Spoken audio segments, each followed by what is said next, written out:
And that is where it is difficult to console people when everything is going bad. What do we do in such moment? That's the moment in which your prayer will help you to bring their experiences to God, and God will give them an answer. You don't worry about giving them an answer.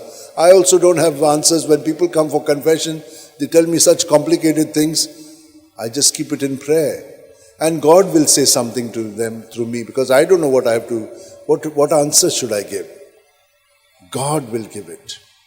And He does. You may mutter something, but they have understood something else. What God wants them to understand. And these miracles do take place because we have hope in God.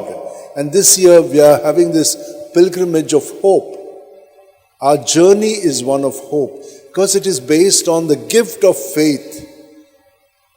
Rationally you can see many things and not see also. But faith will open you up to the deeper dimensions where God transforms everything. And He takes care of us. Just as He is taking care of this whole universe, are we taking care of it? We are destroying it.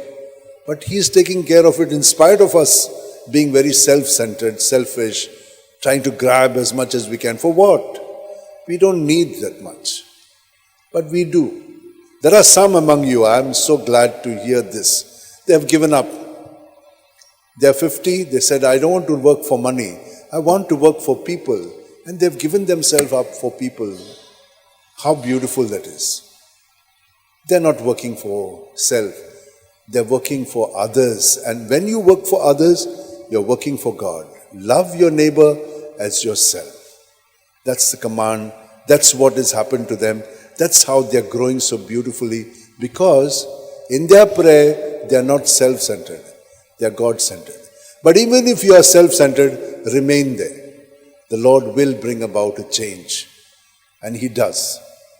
But you be relentlessly fixed on Him, not on yourself. And that is what you have to do. Constantly, I have given you a simple format. Just keep repeating the name of Jesus. And whatever thoughts, whatever feelings you have, just surrender them to Jesus. And they get transformed. Maybe not immediately, because there's a lot of depth of, negative scripting and things like that has happened. But He will bring it all out and you will grow beautifully.